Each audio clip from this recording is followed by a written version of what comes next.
Ihanaa, että sä pääsit treffeille munkaan. Mä huomasin ekoista viesteistä, että meidän välillä otais pessua.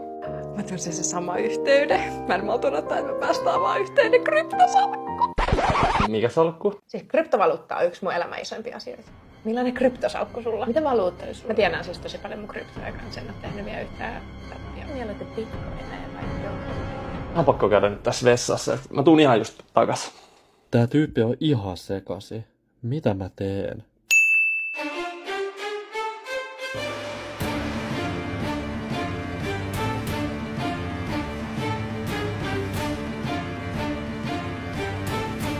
Pöntinen. Juhani Pöntinen.